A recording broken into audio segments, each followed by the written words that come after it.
Okende Lokouché, je suis spécialiste des programmes adolescents et jeunes au bureau du Fonds des Nations Unies pour la population en RDC.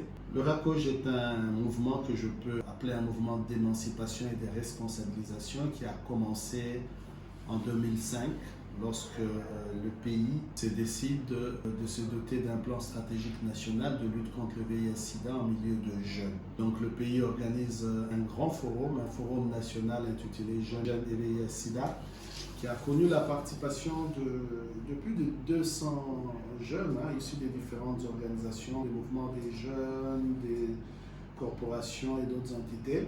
Et à l'issue de ce forum, il a été décidé qu'il soit mis en place un réseau des jeunes contre le sida qui permettait la synergie des efforts, qui permettait le partage d'expériences, le partage des ressources. Et donc, c'est à l'issue de ça que quelques mois plus tard, parce que ce forum a eu 5 mois de mai, quelques mois plus tard, au mois de décembre, le ministère de la Jeunesse a convoqué une assemblée générale pour mettre en place ce réseau. Et bien sûr, c'était avec l'appui du Fonds des Nations Unies pour la population, de l'UNICEF et d'autres partenaires. Nous étions évidemment avec d'autres jeunes à l'époque. J'étais là, il y avait ma collègue Karine Lima, Bakar Bankenza, Julie Faïda, Princesse Etane, Trésor Cassia, que son nom repose en paix, et bien d'autres jeunes. Et c'est ce jour-là que nous avons mis en place ce réseau de jeunes contre le sida, que nous avions décidé d'appeler le réseau des associations congolaises contre le sida. Et ce jour-là, j'ai eu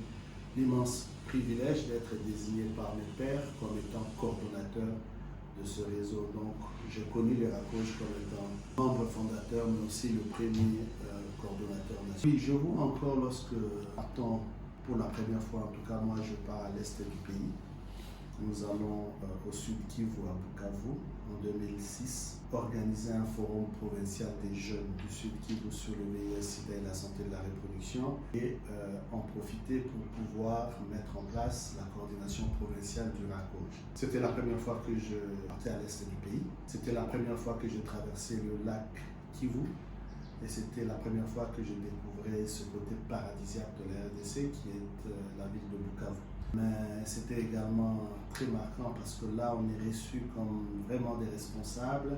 Le PNMLS à l'époque, PNMLS Sud Kivu, nous octroie du bureau, le gouverneur de la province nous reçoit, il nous écoute, nous le briefons, et toute la ville est mobilisée pour pouvoir participer à ce grand forum provincial.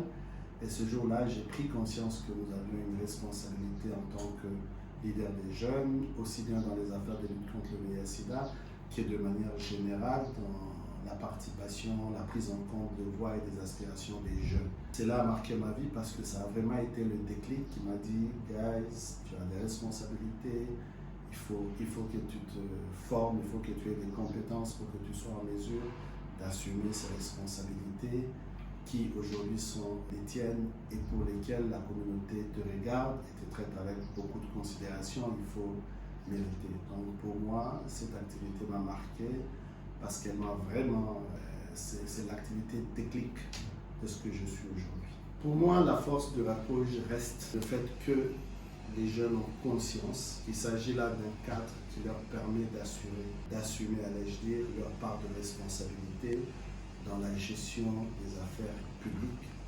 notamment dans la gestion des affaires qui les concernent. Parce que comme nous l'avions dit et comme il continue à le dire, continue à le faire, notre approche au RACOJ, elle était et elle est, je l'espère, encore holistique. Le VIH n'était qu'une porte d'entrée pour pouvoir adresser toutes les questions des jeunesses. Et ça, c'est la particularité d'un réseau qui utilise une porte d'entrée, mais dont vraiment l'approche holistique permet de s'assurer que la voix des jeunes est prise en compte dans tous les aspects, dans tous les domaines de la vie. Et ici, je vais particulièrement rendre un vibrant hommage à Trésor Cassia, paix à son âme, qui est venu après moi et qui est sûrement le meilleur des coordonnateurs de la RACOJ que le réseau n'a jamais connu. Il a montré qu'au-delà de la lutte contre le VIH, les jeunes pouvaient avoir un leadership grand avec l'aura qu'il fallait et couvrir tous les autres aspects. Trésor Cassia n'était plus seulement lutte contre le VIH, maintenant il était consulté pour toutes les questions de participation citoyenne, du VIH et tout, et il a réussi à positionner le réseau à un niveau qui permet aujourd'hui le réseau d'être ce qu'il est. Donc une fois de plus, C'est ça la particularité du réseau. Sa force, c'est son côté holistique. C'est le fait que ce sont des jeunes qui prennent conscience qu'ils ont une part de responsabilité et qui l'assument avec abnégation, avec compétence, et le pays tout entier, je l'espère, parce que moi je suis très satisfait, le pays tout entier est satisfait. J'ai eu un impact à plusieurs niveaux. Le premier niveau, c'est sur le plan personnel. Je venais de finir mes études à l'université de Kinshasa et je n'avais jamais travaillé. C'est au sein du RACOJ en tant que coordonnateur national que j'ai fait, comme on dit, mes premiers pas. C'est là que j'ai à faire de la planification, à coordonner un groupe, à gérer des personnes, à faire le plaidoyer, à mobiliser des ressources et à communiquer bien d'autres choses, quoi. Donc c'est à l'issue d'une année et demie presque de ce réseau que aussitôt je suis engagé comme chef de projet au sein de l'ONG internationale Corded, et une année après je suis à l'UNFP. Et donc sur le plan individuel, tout ce que j'ai appris au sein du RACOJ. Donc le réseau est une opportunité offerte aux jeunes pour pouvoir aiguiser leurs armes, pouvoir acquérir des compétences et pouvoir se préparer à la vie professionnelle. Du moins, moi, cela m'a beaucoup réussi. Maintenant, sur le plan peut-être individuel encore, mais communautaire, parce que je suis musulman, à travers le réseau, on a pu finalement arriver à ce que des questions aussi sensibles comme celle du VIH-Sida, des grossesses non désirées, puissent être discutées et abordées assez ouvertement au sein de la communauté, dans les mosquées, avec les jeunes filles, les jeunes garçons. Donc pour moi, ça a permis de délier les langues et de faire avancer un peu cette question qui, comme vous le savez, dans les communautés, pas seulement musulmanes et autres, sont très sensibles. Maintenant aussi, il y a en termes global par rapport aux jeunes, je pense, comme je l'ai dit, que c'est un mouvement de responsabilisation, d'émancipation qui a permis que pour la première fois que l'on voit de manière structurée comment on organise la participation des jeunes, comment on permet aux jeunes d'exprimer leur voix et comment on prend en compte cela. Et donc je voudrais en profiter pour rendre un vibrant hommage à notre mentor, M. Ibrahima Diallo de l'UNICEF, qui vraiment nous a formés à la matière et qui nous a permis à l'époque d'assumer notre part de responsabilité, non seulement dans la lutte contre les VIH-Sida, mais aussi dans quasiment tous les processus de prise de décision au niveau du pays, parce qu'on était associés. Mais au-delà de ça, comme j'ai dit, sur le plan individuel, c'est là que j'ai appris tout ce que j'ai appris, et aujourd'hui, je peux m'estimer que je suis vraiment de l'école du RACOJ. Comme j'ai dit, je n'ai pas travaillé à RACOJ, et de là, j'ai eu l'opportunité, comme on dit, d'apprendre en faisant.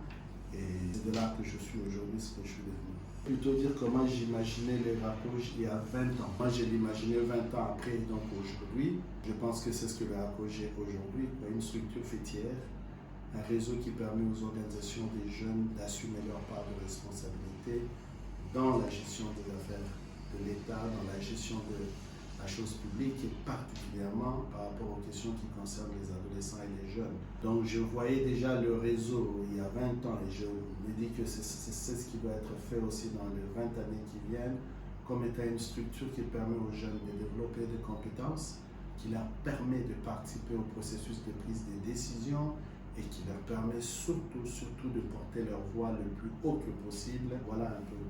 Merci.